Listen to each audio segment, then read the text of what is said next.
Mario Zubiarekin hasiko gara. Lehen hitzaldia, Mario Zubiaga, EHUko Politika eta Administrazio Zientzia saileko irakaslea da. Politologoa, hitz batean esateko. Bueno, erabiltzen duzu terminoa, politologo. Bai. Ez dakit. Tolosarra bera, zuzenbidean lizentziaduna baita ere, eta zientzia politikoetan doktorea. Subiranotasuna Europako herrietan masterreko zuzendaritza taldekidea da. Horrez gain, EHUn baita ere parte hartuz ikerketa taldean dago, eta eman prestakuntza eta ikerketa unitateko kidea ere bada. Hainbat argitalpen ditu, eta bere ikerketa lerro nagusiak, hauexek dira, prozesu demokratizatzaileak, herritarren parte hartzea, gizarte mugimenduak, estatu gintza, nazio gintza, erabakitzeko eskubidea, euskal lurraldetasuna, gure esku ekimeneko kidea ere bada. Oro har,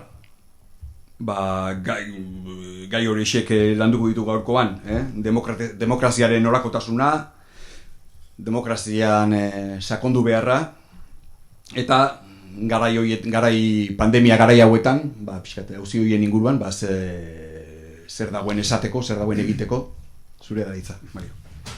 Eskerrik asko, Xabier, eskerrik asko guztioi, ongi etorriak hitzaldi salbuespenezko hitzaldi honetara.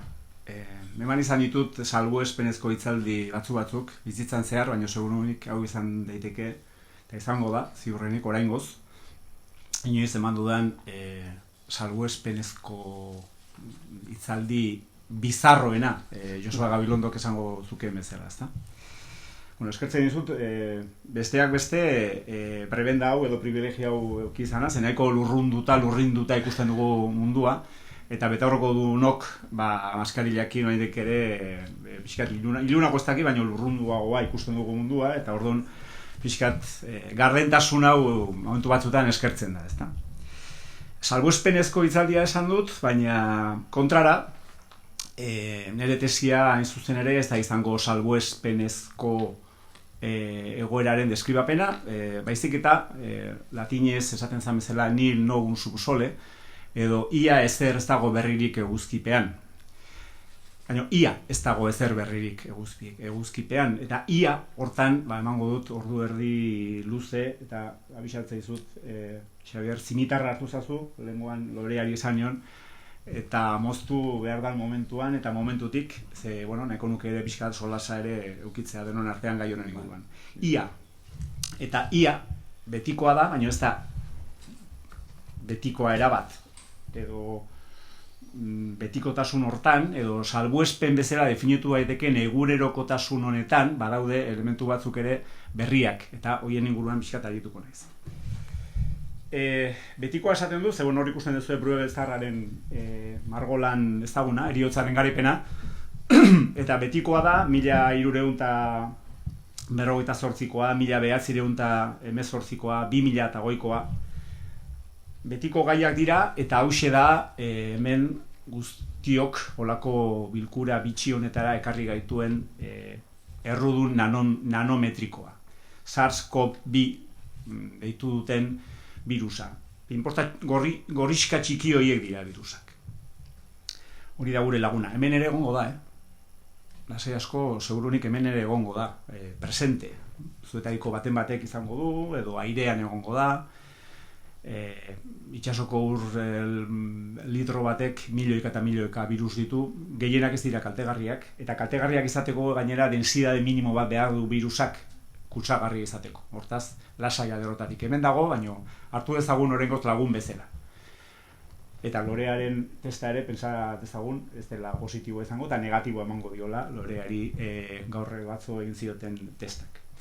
Hauxe da, esan bezala, etsai nanometriko hau, ona ekarri gaituena, eta hauxe da kapitalismoa akabatzera zetorren virusa. Gero ikusiko du pixkatze punturaino akabatzera zetorren horrek ez dote duen hain zuzen ere sendotuko, edo ze punturaino sendotuko duen hain zuzen ere kapitalismoak berez daukan logika. 18ko gripeak ez badina zuen amaitu, ez dakit zertan, edo zergatik, plazaratu genuen edo plazaratu zen hasieran, konfinamenduaren hasieran, benetan hemen aldaketa sistemikoa zetorrela COVID edo virus honen eskutik. Lehenengo gaika joango naiz pixka bat, gero bilduko naiz bereziki arlo politikora, edo pixka Xabierrek aipatu duen pixkat gobernantzaren kontzeptura. Lehenengo nahiko nituzke pixka bat azaldu gai orokor batzuk. Kanpo barne eztabaida edo zer dago kanpoan eta zer dago barnean. Barne etsaia den, kanpo etsaia den birus hau. Lehenengo eta behin, eta hor Zimmerren lanak, divulgazio lanak dira, baina neguzen nahiko lan argigarriak direla, kontuetan auki barko nuke virusak gu garela, edo gu garena, virusaren parte ere badela, edo hainbat virusen genomek ere eragin dutela gu garena. Ugaztuna gara, hain zuzen ere, retrovirus batek ekarri zigulako ugaztunak izateko modua. Horrek esan nahi du, kanpo barne eztabaida hori, ez denuturaino kanpotik datorren, edo ez, gainditu beharra dagoela, ez dago kanpo eta barnerik. Eta hori dago, hain zuzen lotuta beste gai oso potolo batekin, eta gero Josebak pentsatzen dut horri helduko diola bere hitzaldian. Ze aurreko krisia, 2008ko krisia, barneko krisi bezala definik genezakeen, azkenean, azpiegitura ekonomikoak eragindako edo bertan sortutako krisi bat zelako. Krisi honek beste eremu badu, edo beste eremu batetik sortzen da, azpiegituraren azpiegituratik dator krisi hau. Azpiegitura deitzen dugun horren azpian dagoen azpiegituratik. Gaia hipotesia hartuta esango genuke, gaiak esan digula, nekoa da. Nekoa da, jende askoz ere gehiago dago xagusar baino, eta birusa inteligentea danez berez, bizitza inteligentea danez, noski, erabaki du, nolait, bezero edo kutsagarri diren populazio hietara jotzea xagusarrak alde batera utzita. Normala da, logikoa da.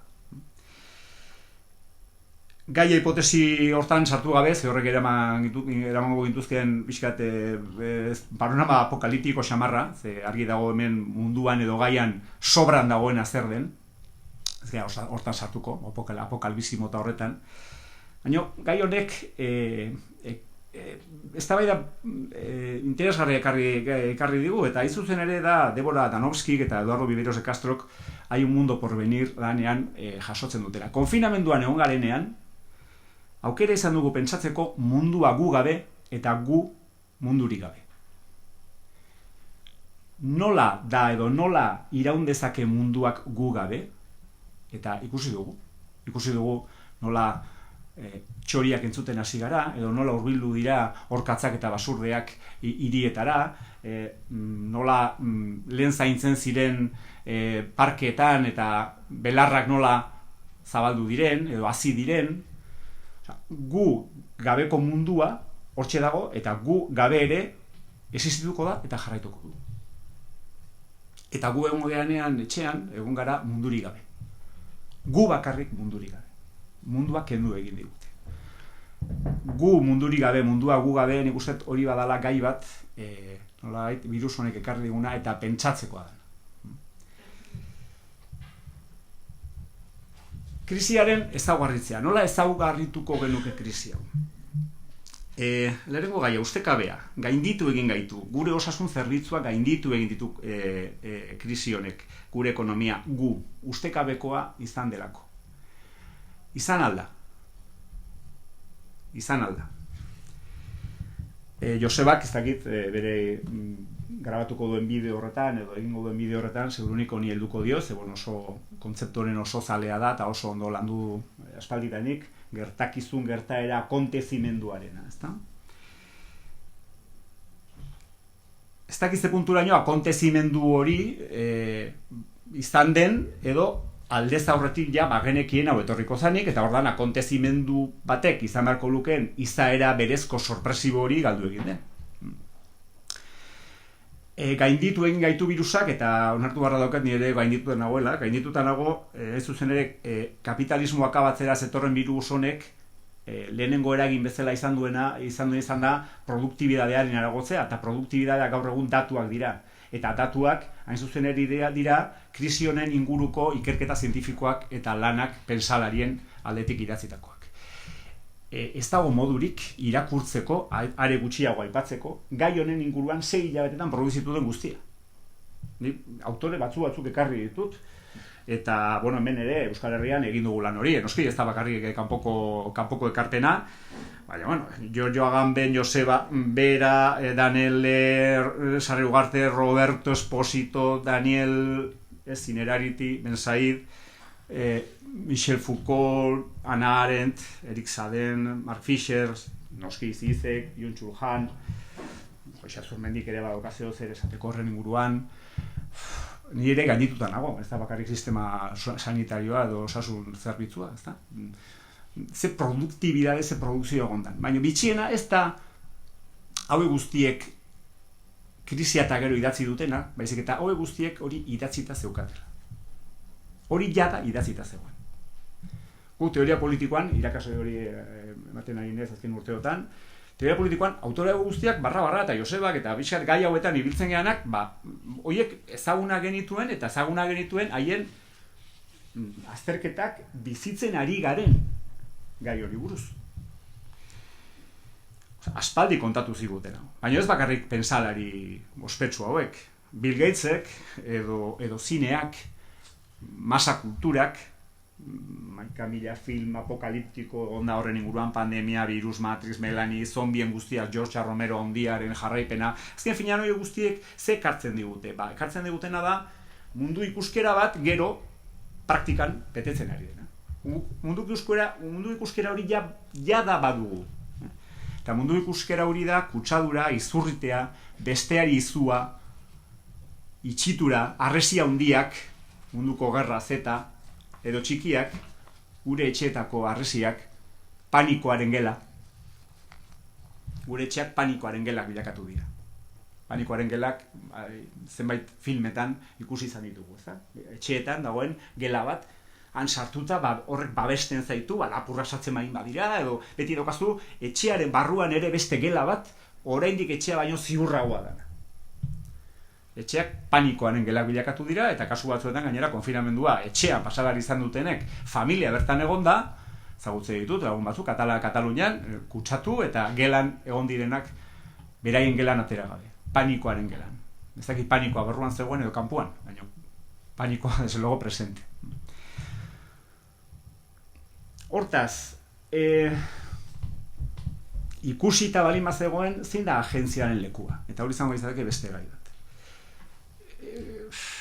Autore asko aipatu ditut, baina aitortuko dizuet naizela ausartzen eta ez daukatela dore nahikorik lapik hortan Hegel ere sartzeko. Baina historia egitera edo historia betetzera gatoz mundura. Eta hau ere gai potoloa da. Zein da gure giza egintza, eragiletza, agentziaren papera eta funtzioa? Idatzita omen dagoen historia hori betetzera, tokatzen zaigun paperean, figurante moduan, ala historia egitera gatoz. Akontezimenduaren kontzeptualizazioan lehenengo aipoanik topatu duanak, edo Baliu Rantziet eta beste horiek, lehenago, Hannah Arendtek berak aipatzen du, eta esaten digu aurreikuspen sistemiko guztiak apurtu daitezkela, eta apurtzen direla istripuekin, aksidenteekin esaten du berak, edo, hain zuzen ere, giza ekintzarekin, ekintza kolektiboarekin. Eta hortaz, eta zorionez dio, aurreikuspen sistemiko guztiak hankaz gora bota daitezke momentu batetik bestera, bai istripu badagoelako, zisne beltza aipatzen dute batzuk, edo bai ekintza kolektiboa giza ekintzaren bitartez. Hala ere, akontezimenduaren sorpresa faktore hori galdu eginda. Eta akontezimenduak eragin politiko, soziopolitikoa du, baldin eta sorpresiboa baldin bada, benetan ustekabekoa baldin. Orduan, birusaren funtzioa zein izan da? Hain azkarrak aldira aditu hau guztiak, pensalari hau guztiak, sortzaile hau guztiak, kultur gizon eta emakume guztiak, hain azkarrak aldira. Bai, badira, azkarra baino gehiago intuitiboak dira. Zergatik, nire ikuspegitik, gai direlako, leizazuloan ikusten diren itzalen benetazko erreala intuitzeko gutxienik. errealitatea eta errealaren arteko aldea, azkenean. Gu errealitatean bizi gara, eta batzuk gaitasuna dute errealitatearen atzean dagoen erreala intuitzeko, eta kontatu egiten digute. Birusa zentzu hortan biluztatzailea izan da. Birusak biluztu egin du beti errealitatea eta errealaren artean dagoen tartea. Erreala biluztu du zentzu hortan.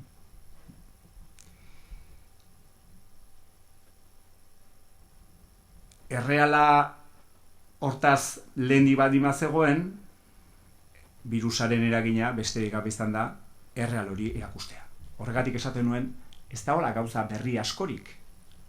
Birusak ekarri duena da azaleraztea, hain zuzen ere, berez azpian dagoen erreal hori. Baina zer da erreala? Azkenean, erreala esaten dugunean zertaz ari gara. Ari gara ikuspegi zibilizazional batetik, bizi garen egoera horren benetako izaeran. Modernizazioaren uinak egon dira 19. mendean zehar, 19. mendearen hasieran, 19. mendearen amaieran 20. mendearen hasieran, 50. hamarkadan 20. mendean, eta 20. mendearen amaieran eta 21. mendearen hasieran beste azkartze izugarria bizitzen gara modernizazioaren ikuspegitik. Eta horrekin batera datorren guztia. Merkantilizazioa, privatizazioa, urbanizazioa, sekularizazioa, industrializazioa, kasuntan teknologikoa, Josebak aipatuko duen paradigma aldaketa, lurrina, elektrizidadea edo argindarra, petrolioa, ez dakigu zer, azkenean ikuspegi energetiko batetik ere sistemaren aldaketa dator, eta horrekin batera gero ikusiko dugu bezala mundu maila globalean dauden eztabaida hegemonikoak, nok idatuko dituen prozesu guztiak.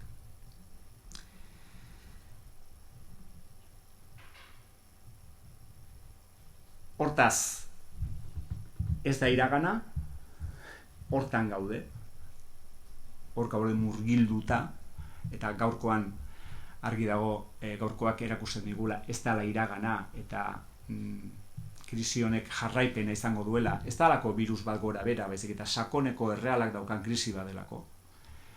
Eta gaurko egoerak ondo erakusten digu, loreak hau lehenengo harremana egin genuenean berarekin hitzaldi hau antolatzeko, ezakit martxo apirilean izan zen, berak segurunik etzun pentsatuko uztailean egongo zanik etorri ezinik.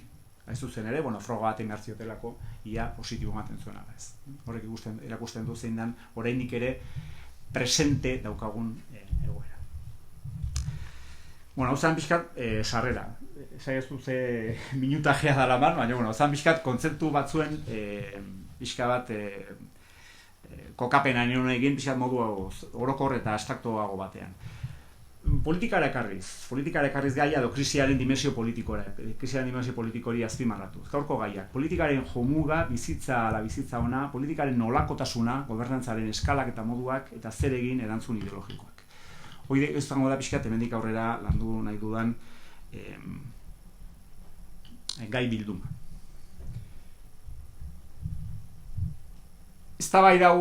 Eztabaida Michel Foucaulten lanetatik abiatuta eztabaida klasikoa. Hor ere asko idatzi da eta eztabaida interesgarriak izan dira, Foucault bera, Agamben eta Negri eta bestelako menbe nekropolitikaren kontzeptuan. Eztabaida teoriko hau azkenean berriz ere azaleratu egin da. Azaleratu edo praktikara ekarri da. Gubernamentalitate kontzeptuaren bitartez, Foucaultek esaten diguna da, momentu batetik aurrera, estatua arduratzen dela gure bizitzaz eta gure bizitza biologikoaz eta gure gorputzaz. Eta ardura hori hartzen duela eta hori, nolabait, ikuspegi politiko batetik kudeatu egiten duela. 18. mendetik aurrera. Gure gorputzak, gure biologia gobernatzen duela. Eta horri erantzita Agambenen homo sacer kontzeptua, esango genuke, gure bizitza zaindu, sakratu gisa, zaindu eta babestu egingo duela estatuak, eta hori dela bere lana. Baina aldi berean, homo sacer kontzeptuak oso ondo erakusten dut, Agambenen lanak oso argigarria dira zentzu horretan, sakratua dana sakrifikagarria ere bada aldi berean. Hortaz, sakratua eta sakrifikagarria edo biopolitika eta edo nekorpolitika batera datozen kontzeptua dira. Txanpon beraren bi aldeak besterik ez dira. Estatuak erabaki dezake zeintzuk diran zaindu beharrekoak eta zeintzuk diran sakrifikatu beharrekoak. Proaktiboki zaindu egiten gaitu eta guk eskatzen diogu gu zaintzea, baina aldi berean estatuak erabakitzen du zeintzuk dira momentu jakin batean sakrifikagarriak. Eta estatuak esaten dugunean, botere publiko, pribatu, gero, sartuko gapisa gobernantzaren kontzeptuan, botere publiko eta pribatuen arteko uztardurak agintzen du. Eta botere publiko eta pribatuen arteko uztardurak kapitalismoaren fase honetan, ia fase guztietan bezala, noski, merkatuaren mesedetan, edo pribatuaren mesedetan jartzen du azken erabakia. Horregatik, zenbait fabrika edo zenbait sektore ekonomiko edo bestelakoak martxan mantendu behar dira eta martxan jarri behar dira ahalik eta azkarren, nahiz eta momentu jakin batean, sakrifikatu behar diren bizitza biologiko batzuk. Horrek sortzen duen egoera, noski egoera ziurgabea da, jendearen ziurgabetasuna sortzen du horrek. Azken finean, biopolitika eta nekropolitika batera kudeatzen baldin badira, eta modu arbitrarioan esango nuke kontingentean, estatuak erabaki baldin badezake, guain zainduko zaitut, guain sakrifikagarria zea, horrek daukan lehenengo ondorioa da ziurgabetasuna. Ziurgabetasuna eta horrekin lotutako zaurgarritasuna. Eta horrekin lotutako beldurra izu urte honetan. Zein izan da erantzuna edo, zein naturalki zenbailekutan nola erantzun zaio horri, horren aurrean, zaurgarritasuna, ziurgabetasuna, izua, beldurra, eta nekropolitika eta biopolitikaren arteko uztarketa maltzur edo ilun horren aurrean, noski, reivindikazioa izan da bizitzarena, bizitza biologikoa, bizitza zaindu, bizitza gauza guztien gainetik. Bizitza zaindu gauza guztien gainetik. Gauza guztien gainetik esaten dugunean da, estatuak eta merkatuak definitzen duen biopolitika, nekropolitika bikote horren aurrean, aurka eta kontra. Hala ere, erantzun hori logikoa baldin badare, nik erantzun horri arazo bat ikusten diot. Eta da, bizitza biologiko hutsa defendatzen baldin baduzu, bitanuda esaten dana, bizitza biologiko hutsa defendatzen baldin baduzu, besterik gabe, hor, galtzen dana da, hain zuzene, bizitza duinaren kontzeptua. Eta bizitza duinaren kontzeptuarekin batera dator bita aktiba arentek aipatzen duena. Bita aktiba da, bizitza politikoa. Horrez ere esan nahi du, bizitza politikoa edo bizitza duina defendatzea. Ez dala horren beste bizitza biologikoa, bizi irautea, defendatu barrekoa, baizik eta bizi irautearen baldintza batzuk, eta bizi iraute horrek izan beharko lituzken mugak edo baldintzak modu politikoan definitzea. Bi dimensio ditu. Hortaz, konfinamenduaren kritika bi aldetatik etorri daiteke, eta horrela etorri da. Ikuspegi liberal hutsetik nik nahi dudana egingo dut, bankari anarkistaren kontzeptuan, PSOEak idazten zuen liburu hartan bezala, barrio Salamankako niri ezagindu nik egin behar detena, banakoak erabaki behar du modu liberalean, eta gainera noski banakoa, eta gainera, merkatuak eskatzen duen logikaren abera, taberna martxan jarri, eta niri ez esani maskarila bagarretenik, edo kritikari egin daiteke, eta ez da nahikoa egin nire ikuspegi demokratiko batetik. Nik onartu beharra daukat, eta onartu beharko genuke, ezin dala konfinamendu erabateko bat mantendu, sine die, nahi balin badu gizarte hau martxan jarri. Edo martxan mantendu. Ezin dela eskolak itxite auki hilabeteak eta hilabeteak. Ezin dela jendea euki etxetik atera gabezak zenbat hilabete. Ordan, ez da bizitza gauza guztien gainetik. Bizitza duina gauza guztien gainetik bai, eta horretarako horrek eskatzen duena da eztabaida politikoa, eremu publikoa. Denon artean erabakitzea, zer da bizitza duina adindu batentzako edo ume batentzako, zer punturaino nire amak 84 urtekin nahiago du bere hiloba besarkatzea edo ni, edo familia eta egotea, jakinda arrisku batera asumitu dezakela da, asumitu beharko dula, igual bizpairu urtetan edo 6 hilabetetan, igual kutsatuko dala eta hil egingo dala. Baina eztabaida hori nok egin behar du. Estatuak, nekropolitika, biopolitika, edo beste eremu publikoan egin behar dugu eztabaida hori. Eta hori da ziurrenik krisi honek ikuspegi politikotik dakarren ondoriorik larrienetarikoa.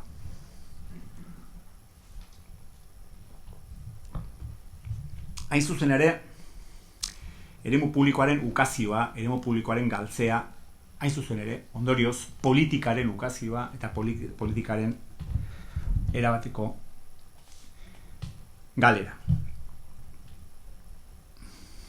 Ze hotzan, ze lasai, nola onartu dugun, eta hori izango da, segurunik, krisi honetatik, isate gehien harritzen hauena, onartu dugun, etxean egotea 3-4 hilabete atera gabe. Osa, nola 6-8 hilabete, izango, bali gute, ez, egon barko dezu etxean, atera gabe, 3-4 hilabete. Eta, lasai asko onartu dugu. Are gehiago, galduko dituzue zuen nortasunaren elementu gakoa diren festak. Zuen eremu publikoaren elementu nortasunezko gakoak diren festak. Lizarruikoak eta Naberanek esango zuketemen zela, gure izaera Dionisiako indigena hori ere galdu dugu. Eta gure nortasunaren parte klabe gakoa dira festak. Politikak bi alde ditu, polisa eta polemosa. Elkarrekin bizitzea, polisean eremu publikoan, eta gero protesta, gatazka, konfliktua. Polemosa. Polisa desagertu egin zaigu hilabete hauetan, eta hau ere da polisaren simulakro moduko bat. Etxe itxi, jatorri etimologiko antzeko edo berbera, duten kontzeptua dira. Etxekotzeak, etxekotutako animaliak, domus eta domestikazioa,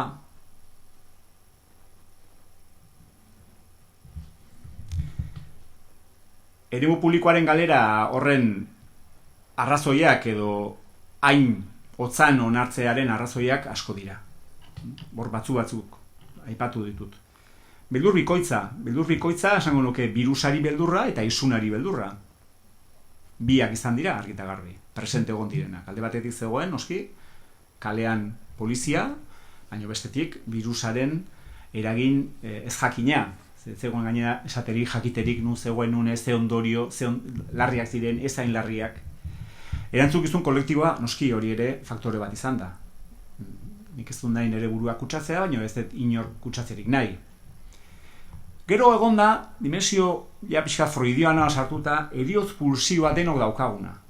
Ez atzarete egon neurrian, gustora etxean, gustora itxita, gustora, eta momentu batean esantzikutenean, hain ja atera, zen nagia, oain berriz ere, kalera atera, jendearekin hitz egin.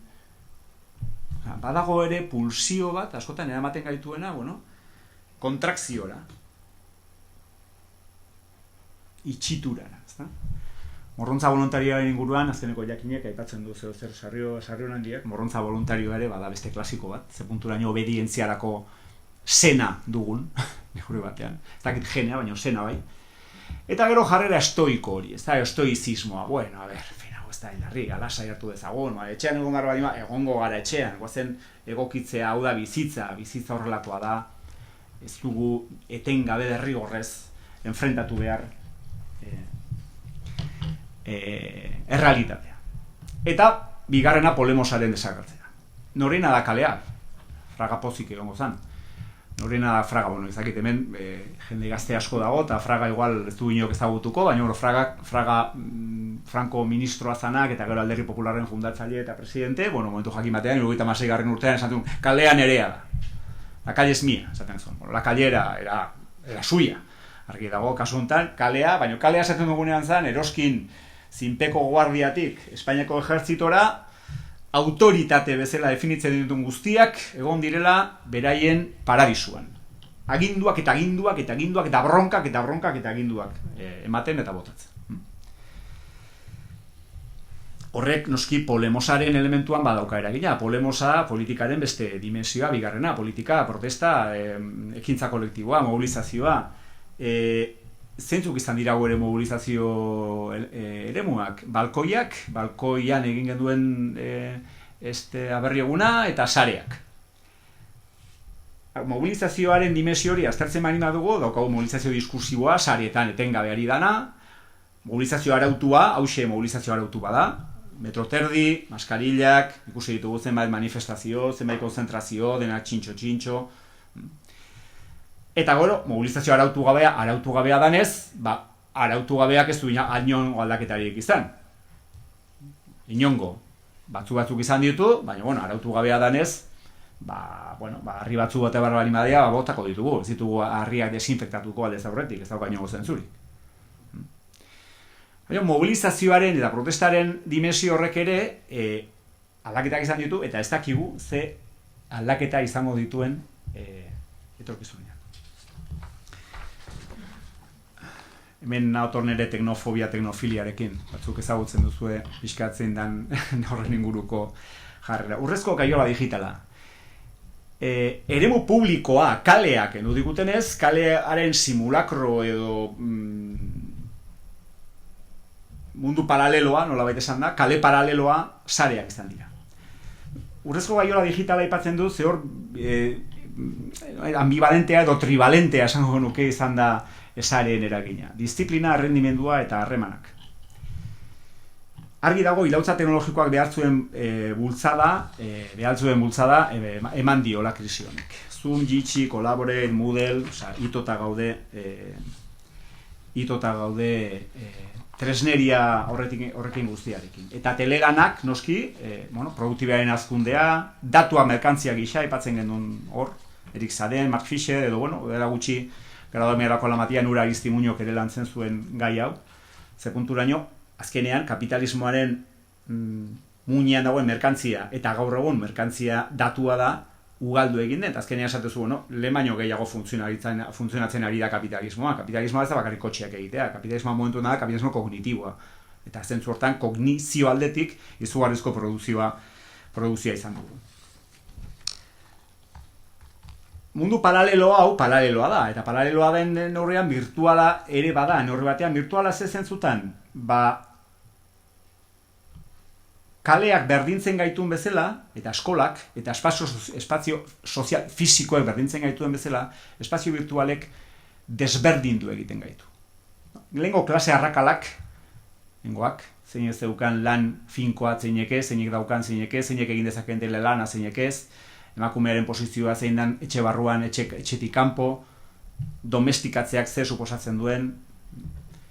Klase arrakala hori guztiak gero handitu egin dira edo berria sortu zaizkigu, oso bitxiak. Zein dauka balkoia, zeinek ez, balkoian eguzkia jotzen duen, ez duen jotzen, zein dauka txakurra paseatzeko zeinek ez, umeak etxean dituenak, etxean ez dituna, bikoteakin bizi dana, bikotean bizi ez dana. Sortu zaizkigu klase arrakala berri batzuk. Baina hemen ikuspegi teoriko batetik batez ere interesgarriena ez da horren beste, hori bada, baina ez da hori bakarrik, beste gai bate badago hor, eta da, azkenean eztabaida teoriko bat oso bitxia, dela 6-8 hilabete, urtebete, bi autoren artean zegoena, Byung-Chul Han eta Foucaulten artean, pixkat argitzearen ia ze gizartetan bizi ginen. Gizarte positiboan, edo gehiegizko positibotasuna daukana, edo gehiegizko negatibotasuna daukana. Hortaz, gizarte disiplinarioa, hau ezin dezu egin, Foucault, edo gizarte errendimenduaren gizartea, Fisher edo Friedrich edo Byung-Chul Hanek aipatzen dutena.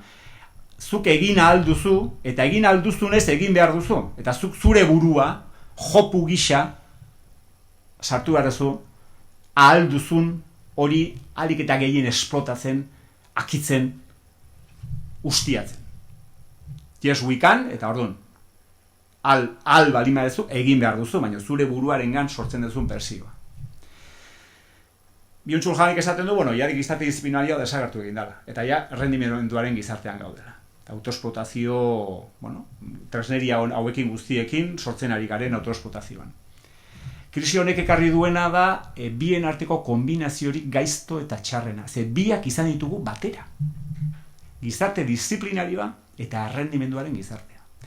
Disiplina erabatekoan, ezin zara etxetik atera, polizia kalean, ejertzitoa kalean, hau egin behar duzu, hau jarri, hau kendu, hain balio du, hain ez du balio, nik esango ez du zer, nik suspendituko ditu festak popularrak edo herriak sortutako manifestazioa direnean, erakundek kendu eta ematen dizkigute festak, gizarte disiplinarioa, eta aldi berean errendimenduaren gizartea.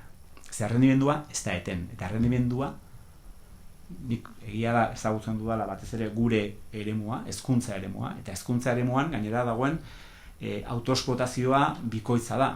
Ez da bakarrik berez tresneria honek eta telelanak eta bestelakoak ze punturaino, askea zera edozein momentutan lan egiteko, zuk dosifikatu, ze ordutan, noiz, bueno, bai, eta konziliazioa, bai, noski, konziliazioa, eta egunero, eta ordu txikiak arte, eta asteburutan, eta, bueno, en fin, hau da, pixkat, baina zuk erabaki noiz egin nahi ezun. Hezkuntzan gaina dauka beste plus bat, eta da, bezeroa ez dala bezero hutsa. Ez dala kliente bat hor daukazuna, bueno, egingo dut kliente honek ez, bezeroa dia ezagutzen dituzun ikasleak. Eta igande batian, arratzaldeko 8:00 9:00 gradua maiorako lana asteazkenean daukanean, esaten dizuna, eske hau nola jarriko nuke, bilografia hau nola jarri beharko nuke? Nik ezin diot esan dizu, barkatu, astelehenetik aurrera. Ez, astelehenean orkestu behar gradua maiorako lana. Hortaz, oso kombinazio gaiztoa dago errendimenduaren gizartea eta gizarte disiplinarioan artean. Eta azkar amaitzen, azkeneko partea. Gobernantza zaharberria. Sartuko gara pixka eta arlo politikoan.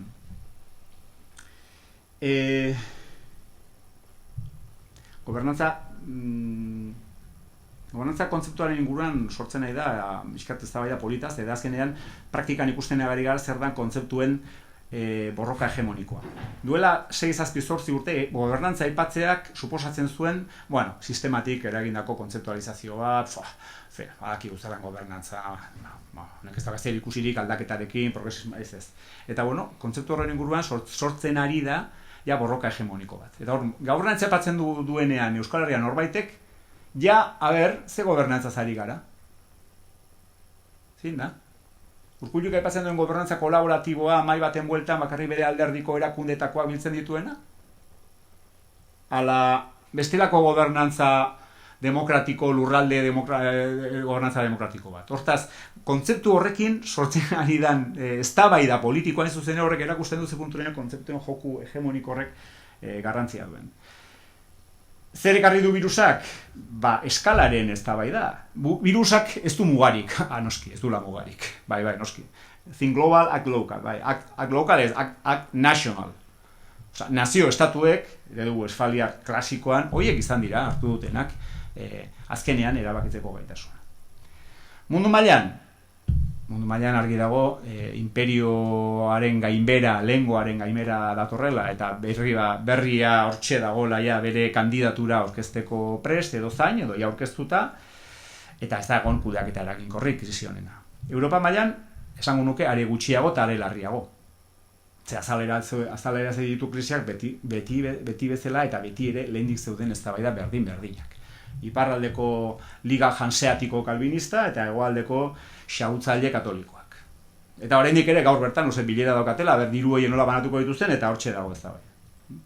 Egia da gero, noski, gai honek beti zabaltzen ditula, horregatik esaten genuen gai honek beti zabaltzen ditula elementu batzuk izan daitezkenak. Bueno, agenda batzuk zabalduko dira. Europan federalizazioa arituko gara mendik aurrera zertxo bai, nola banatuko ditugu diruak? Erregioak hartuko ditugu irizpide bezala edo estatuak? Bueno, zehoz ez zabaldu da. Eta Euskal Herriak edo horita. Euskal Herria, virusak harrapatu Euskal Herria oso egora berezian eta bitxian.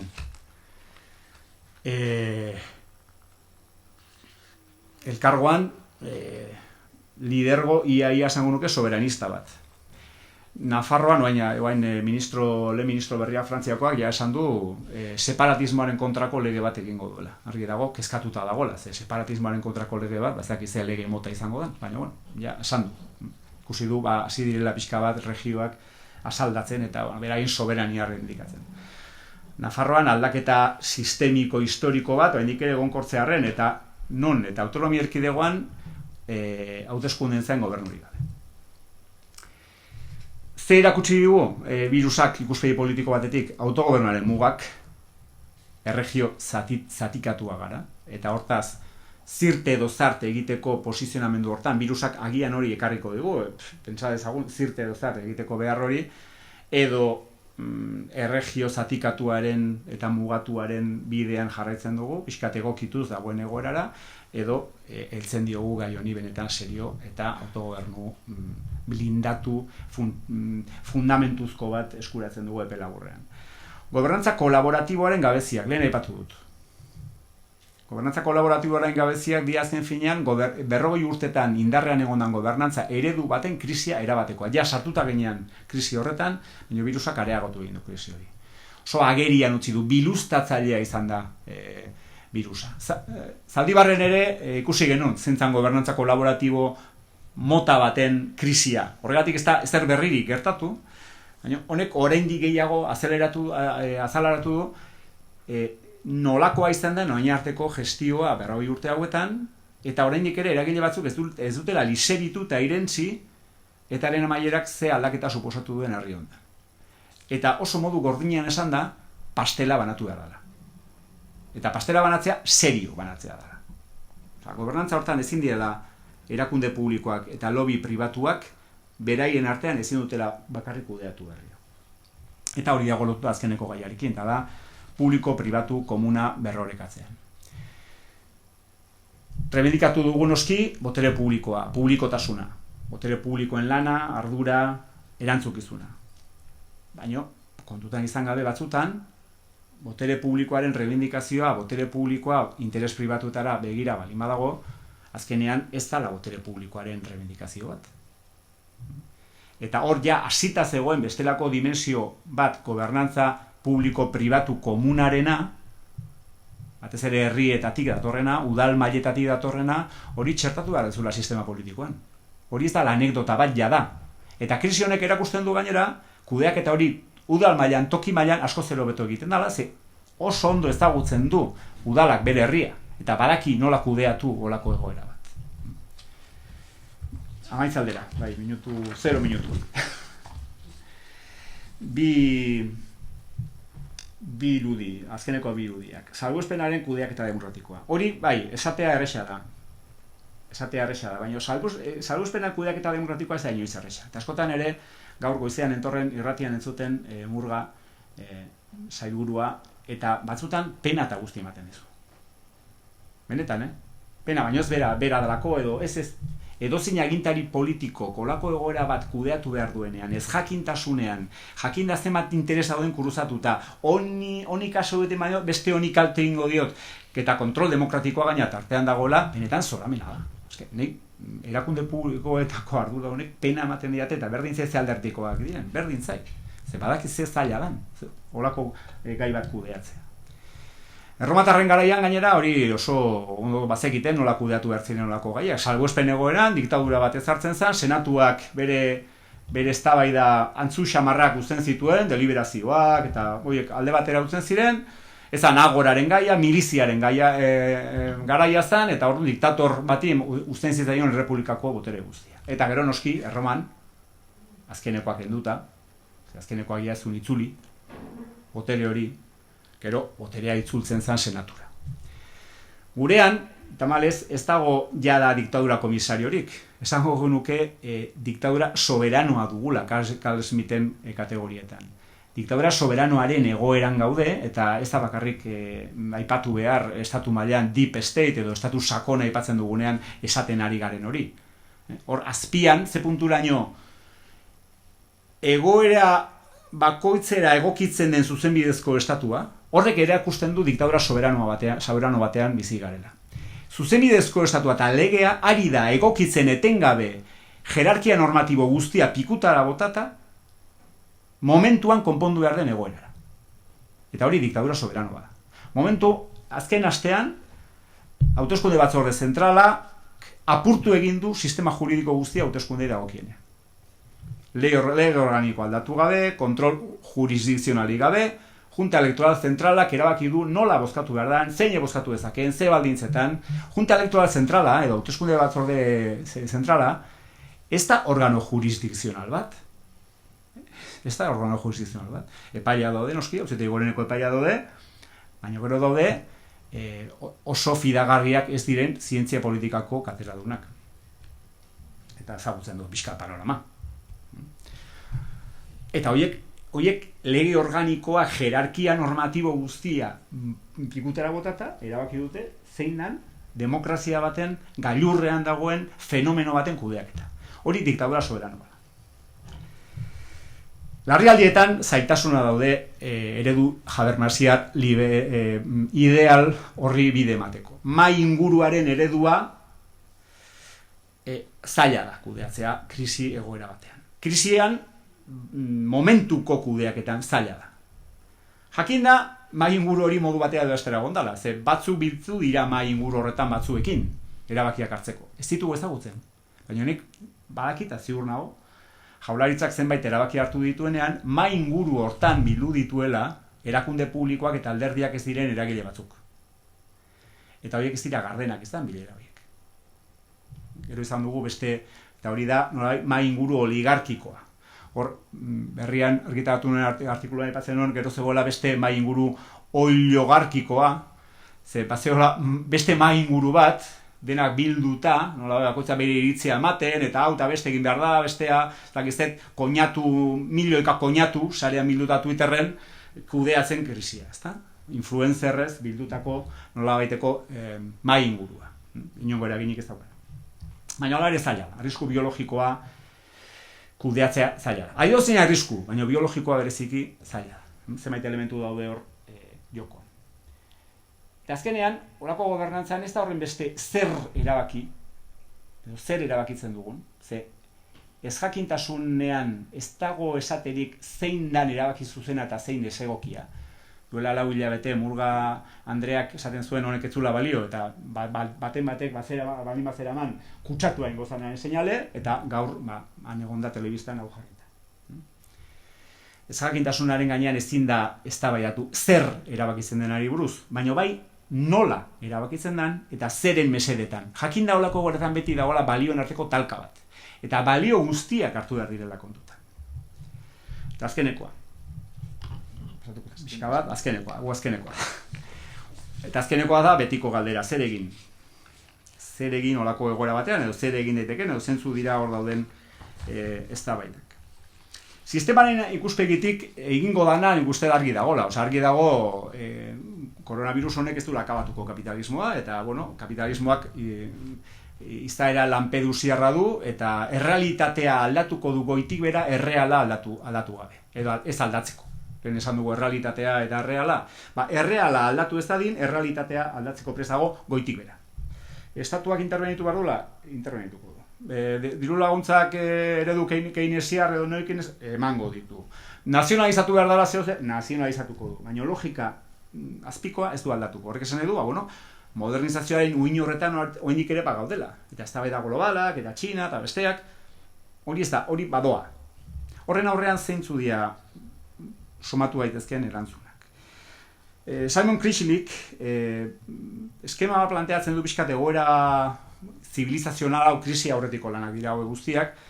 Pixkat erantzun ideologiko horiek pixka bat azaltzeko edo horien inguruko hausnarketan laguntzeko.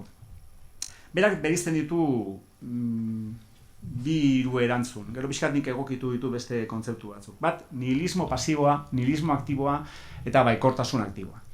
Nihilismo pasiboaren erantzunak 2 aldaera izango lituzke. Eremitikoa eta hedonista. Ikusten baino dugu pixka zentzu diren, batez ere nihilismo pasibo eta aktibo erantzunak dira 14. mendean, 15. mendean, 16. mendean, izurrite, beltz eta gorri eta guztiak egon direnetan, gure zibilizazioak, gizateriak oroar hartu dituen erantzun berdinak. Berdin. Nihilismo pasiboan hartu daiteke erantzun eremitikoa edo iesaldi eremitikoa. Eremitak ziren, herrietatik, zibilizaziotik ies egiten zutenak, eta urrutiko baselizetan banaka, beraie bakarrik biltzen ziren personak, ez dakit Buñuelen pelikula hori goratzen dezuen, Simeón del Desierto, Simeón el Estilita, benetako personaje bat izan zen, zutabe baten gainean pasatu zituen 40 urte, zutabean jarrita, nork bere burua zaindu, autolaguntza, austeridade banakoa, eta 14. mendean olako asko gontziren, eta esango nuke gainera, eremitismoaren arrazoietariko bat, hain zuzen ere izan zala, hori, pixkat izurriteetatik, eta batez ere herrietan zeon salubridadea ikusita, bandik ies egitearen. Bigarren erantzuna, hedonista. En fin, hedonista, carpe diem. En fin, zeinik ziurtatuko ditenen, bihar bizirik egongo naizena. Argi dago, disfrutatzea, eta taldea, noski, hori ez da banaka egiten. Hori taldean egiten da, eta bueno, ezagutu dugu, konfinamendua utzi genunenetik, gaur arte gutxienik, izan dugun carpe diem fasea. Argi dago. Erantzun, nihilismo aktiboa. Hor dago beste eztabaida bat, ez daukat demorarik hemen lantzeko, baina bueno, aukera izango dugu horrerantzean, edo beste testun batean edo. Roberto Espositok desberdintzen duen immunitatea eta komunitatea kontzeptuak. Nik uste oso kontzeptu interesgarria diala horako egora hau definitzeko. Nihilismo aktiboa izango litzateke Joseba Gabilondok aipatzen duen irteera apokaliptikoa. Eta izango litzateke pentsatzea zerotik hasteko modua badugula zerora iristeko. Eta zeroa esaten dudanean da zerotik hasi berriz ere berreraiki mundua, berreraiki, baina berreraiki beste zero, beste itxitura batera iristeko, beste egoera utopiko perfektora iristeko, bere baitan distopia bat, segurunik, gordetzen duen utopia bat. Nihilismo aktibo horrek bizio apokaliptiko hortan, gizartearen kontzeptualizazio immunitarioa du. Eta berdin zaitor, itxitura hori den, itxitura religiosoa, itxitura nazionala, askotan komunitarismoa edo komunitatea esaten dutenean batzuk edo esaten dugunean, batzutan honekin berdintzen da. Komunitate itxiaren etorkizunean dagoena, edo iraganetik datorrena, edo azken finean sakrifizio bat eskatzen duena. Sakrifikatzea persona, talde, indistinto, homogeneo baten mesedetan. Bai ikuspegi ezkerretik, eskuinetik, klase ikuspegitik, nazio ikuspegitik.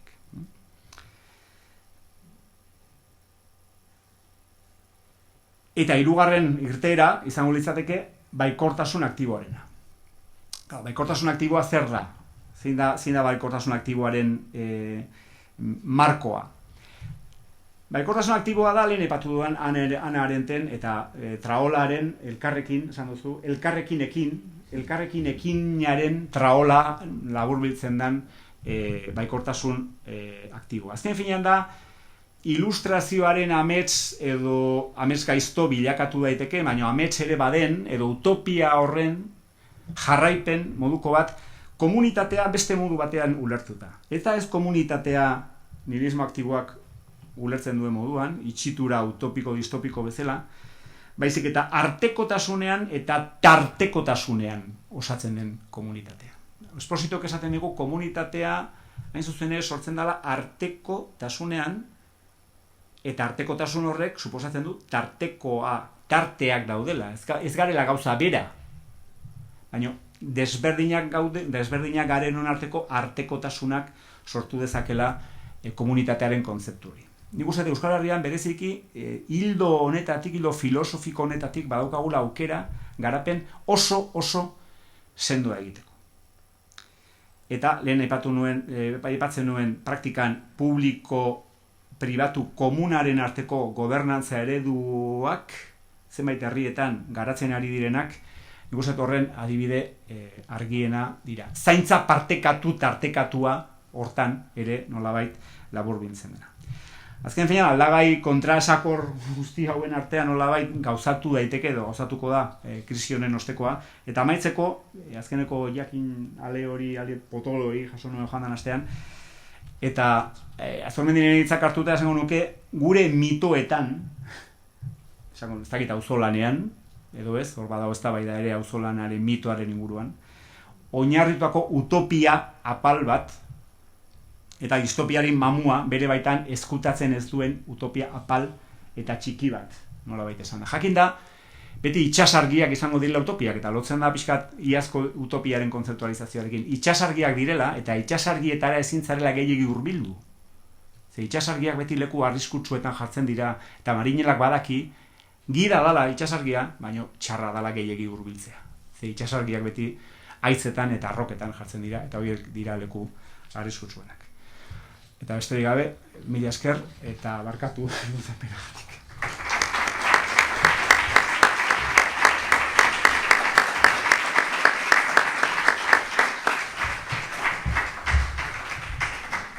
Mila esker zuri, Mario. Kafearen tarte sakartua sakrifikatzen ari gara. Baina lare tartetxo bat, norbaitek zerbait esan edo galdetu nahiko balu, bai hemen, bai online jarraitzen ari zaretenok.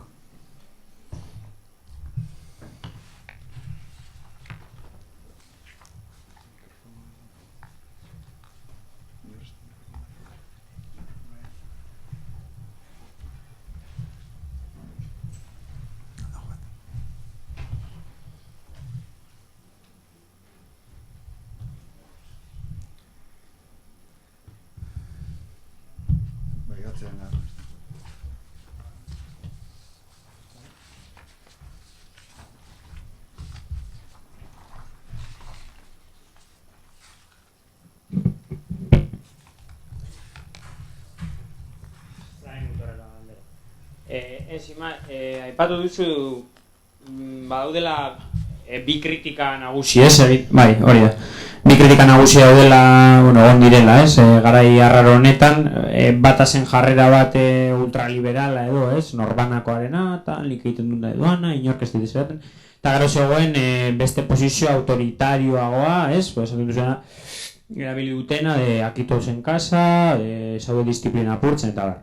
Karo, nik hau izan dut kriston dilema honekin. Osa, ni konfinamenduan posizionatzen nintzen gehiago, igual, joera autoritario horretara, batez ere interpretatzen duenlako, zela komunitatean bizi nahi badugu, gure askatasunaren parte bat bai ukatu behar dugula, nolabait bien komunerako. Baina egia da, hor dagoela tendentzia hori, gero erabilera.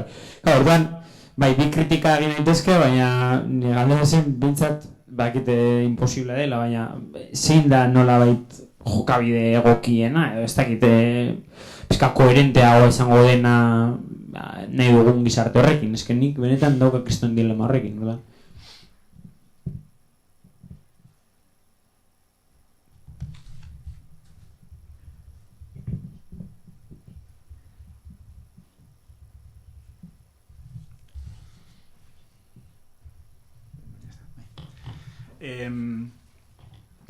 Ikusten, eraba logikoa dela lehenengo erantzuna. Ez autoritarioa, baina azkenean nekropolitika eta biopolitikaren arteko joko maltzur horren lehenengo erantzun naturala da, hemen ezin dugu bakoitzak nahi duena egin, hemen bizitza arriskuan jartzen ari gara, eta maskarilla ez da aramana, ez da rebeldea. Da egoista bat, eta egoista esango nuke gainera, parametro ideologiko jakin batzutan mugitzen den egoista mota hori, ez da? Oso paradigma Barrio Salamankako mobilizazioak eta pixkat iguri. Egia da, gero horrek mailakatze bat ere badula. Bai, baina hala ere, horren aurreko lehenengo reakzioa balima da, etxean, esan baino batu, etxean da, ez izan egoista, pentsatu besteengan, lehenengo erantzun hori egokia eta zuzenea iruditzen zait, eta bida lehenengo pausoa. Kasu honetan, babestea aginte autoritario bat. Babestea diktadura bat. Eta askotan hor gelditu gara, eta guztet, lehenengo pauso hori ematea ezinbestekoa dela. Esatea, izu barkatu, jartzazu, eta gainera ez bali maizu jartzen isuna daukazu, punto.